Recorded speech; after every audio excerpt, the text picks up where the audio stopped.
현대의 도시에서는 매 시간마다 새로운 건물들이 올라가고 있습니다. 눈 깜짝할 사이에 30층이 넘는 초고층의 신축 건물이 눈앞에 그림자를 들이우고 있습니다. 여러분 안녕하세요. 굴착기와 기중기 덕분에 그러한 초고층 빌딩 건설은 지금은 아주 흔한 일이 되어버렸습니다. 하지만 먼 옛날에는 그런 기계를 사용하지 않고도 매우 정교하고 거대한 건축물이 세워지기도 했는데요. 이 때문에 현대의 건축가들은 어떻게 그런 건축물들이 만들어졌는지 알아내기 위해 머리를 싸매고 있습니다. 유명한 피라미드를 말하고 있는 것이 아닙니다. 지구상에는 더 미스터리에 감싸인 건축물들이 여러 존재하고 있는데요. 그 중에는 놀라운 규모와 크기를 가진 것도 있고 그렇게까지 크지는 않지만 정확한 형태를 가지고 있어 놀라움을 자아내는 것도 있습니다. 대체 누가, 어떻게, 무엇 때문에 건설했는지도 전혀 알 수 없는 것들이죠. 어떤 사람은 그런 건축물의 수수께끼를 신비적인 힘과 외계인의 개입으로 설명하기도 합니다. 여기는 토픽입니다. 10분 동안만 잠시 볼일을 미뤄주세요. 학자와 신비주의자들이 기묘한 고대 건축물에 대해 논의를 나누는 동안 우리는 멋진 건축물들을 살펴보겠습니다. 그럼 시작할게요.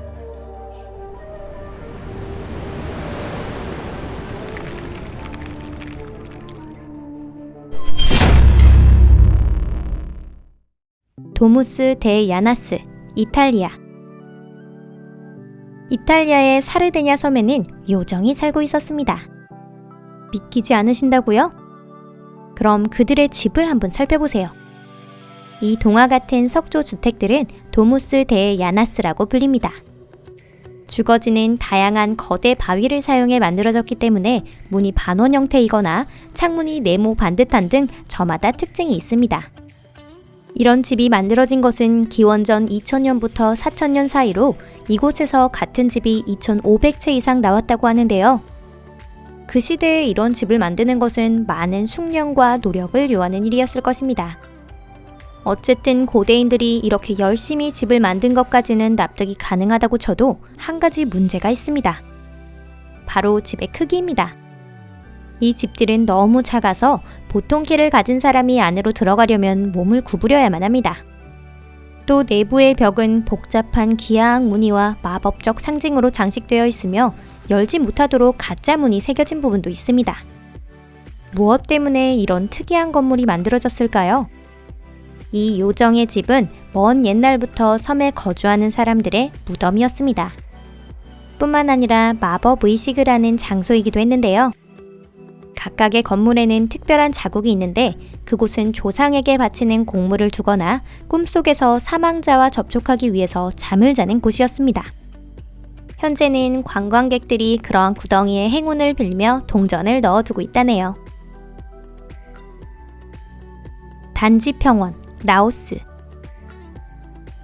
또 하나 돌로 만들어진 기묘한 유적이 라오스에서 발견되었는데요. 이쪽은 더 신기합니다.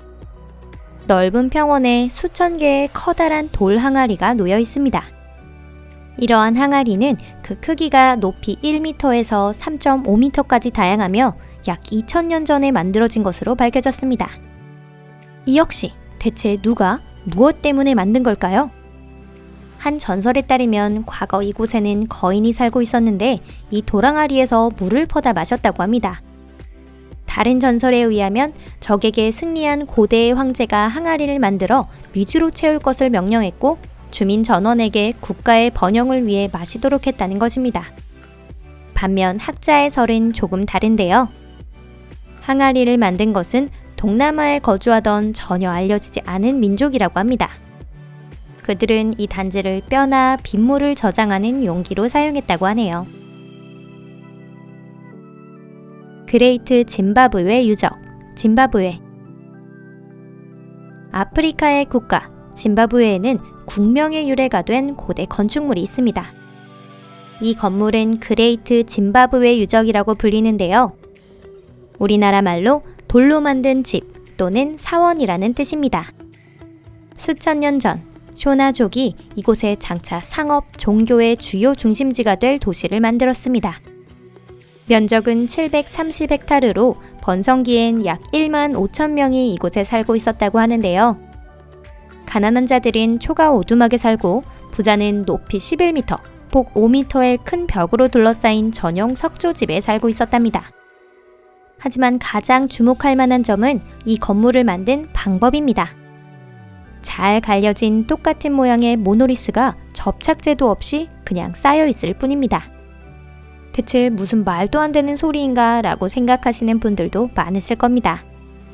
하지만 그런 어설퍼 보이는 방법으로도 도시의 일부는 현재까지 아주 양호한 상태로 보존되고 있습니다. 건축물의 대부분은 종교적 목적으로 사용되고 있었습니다. 돌탑으로 올라가서 신께 비와 풍년을 빌었는데요. 하지만 신이 기도에 제대로 귀를 기울이지 않았나 봅니다. 도시가 건설된 지 불과 300년도 지나지 않아 주민들은 더 나은 삶을 찾아 이곳을 떠났습니다. 그리고 수천 년 후 이 폐허를 발견한 선교사들이 그 크기와 아름다움, 수수께끼 같은 모습에 이 땅을 시바 여왕의 수도나 성경에 나오는 도시 오피르일 것이라고 생각하게 됩니다. 이는 오랜 시간이 지나 20세기가 되어서야 고대 아프리카인의 것이었다는 사실이 고고학자에 의해서 증명되었습니다. 괭베클리 테페, 터키. 이제 스톤헨지는 잊어주세요. 여러분들을 위해 더 대단한 것을 준비했습니다. 터키 오렌지크 마을 옆의 언덕에는 세계 최고의 거성 유적이 있습니다. 이는 스톤헨지보다 2배 이상 오래된 1만 2천년 전의 유적입니다. 이 대규모 건물은 수천 년에 걸쳐 건설되었는데요. 수렵 채진민이 건설에 착수하여 농경국민이 완성시킨 건축물입니다. 이 복합체는 부조가 새겨진 가공석재로 만들어졌고요. 동심 원형이 늘어선 20개의 원으로 구성되어 있습니다. 그리고 너무 큰 나머지 현재까지도 발굴 작업이 이어지고 있고 끊임없이 새로운 유적이 발굴되고 있는 상태랍니다. 바위 유적은 오랫동안 언덕 밑에 감춰져 있었기 때문에 현지 농민들은 땅을 갈다 방해되는 돌덩이를 계속 파내야만 했습니다. 이에 주목한 고고학자가 언덕이 자연스럽게 형성된 것이 아니라 지층 아래에 고대 건축물이 존재한다는 사실을 알게 됩니다. 다만 누가 무엇 때문에 그런 대규모 건물을 숨기려고 생각했는지는 아직 알 수 없다고 합니다. 스톤 서클의 옆에서 모노리식 기둥으로 만들어진 둥근 형태의 4개의 신전이 고고학자에 의해 발견되었는데요.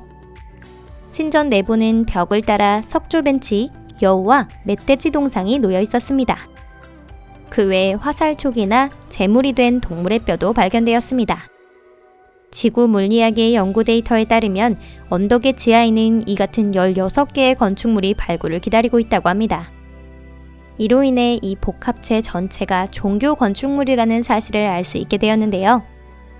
또 다른 설에 의하면 이 바위 유적은 고대의 천문대였고 병을 고치기 위해서 마법을 쓰는 자리였다고 추측되고 있습니다. 당연히 이 같은 거대 건축물에는 많은 의문이 들죠? 대체 어떻게 세웠을까요? 인근 채석장에서 기둥으로 운반하는 것만으로도 500명 이상의 노동자들이 나서야만 합니다. 높은 조직력과 단결이 필요한 일인데 채집과 사냥을 하던 시절에 그런 능력을 요하기란 어려운 일이었을 겁니다. 우리가 중석기 시대에 대해 아직 모르는 사실이 있거나 이곳의 주민이 다른 지역보다 수천 년 더 빠르게 진화했거나 둘 중 하나일 것입니다. 베알베크의 주피터 신전, 레바논. 고대 로마 최고의 신 주피터의 고대 신전은 괄목할 정도로 웅장합니다. 신전의 호화로운 기둥은 그 높이가 22m를 넘는 것도 있는데요. 하지만 그 건축물 속에 더 거대한 것이 숨겨져 있습니다. 바로 이곳에 건축을 한 최초의 사람이 고대 로마인들이 아니었다는 사실이죠. 고대 로마인이 오기 한참 전에 이곳에는 이미 3개의 거석이 놓여 있었습니다. 이는 인간이 가공한 세계 최대의 돌인데요. 돌의 무게는 한 개당 약 1000톤으로 빈틈없이 맞물려 있어 돌과 돌 사이에는 바늘조차 들어가지 않습니다. 현대의 어떤 크레인도 그런 기둥을 지면에서 들어 올릴 수는 없습니다. 채석장에서 건설 현장까지 0.5km 이동시키는 것조차 아직 어렵습니다. 누가 어떻게 석상을 만들었느냐는 것이 이집트 피라미드의 수수께끼보다 어려운 문제 같아 보이는데요. 현재 학자들은 이 의문에 대해 정확하게 알아내지 못했습니다. 오늘 영상은 여기까지입니다. 시청해주셔서 감사합니다. 의문에 쌓인 고대 건축물에 대한 이야기 어떠셨나요? 너무 신비로운 나머지 어쩐지 이런 건축물들은 마법을 통해 만들어진 건 아닐까 하는 생각마저 듭니다. 그리고 그렇게 만들어졌다면 마치 뭔가 마법 같은 것을 속에 품고 있을 것 같기도 하네요. 단지 우리가 할 수 있는 일은 건축물을 감상하고 미래 세대를 위해서 주의 깊게 보존하는 것입니다. 언젠가는 새로운 연구 기술이 건축물의 기원에 대한 진실을 알려줄지도 모릅니다. 이제 정말 갈 시간이네요. 그럼 저는 다음 영상에서 뵐게요. 안녕히 계세요.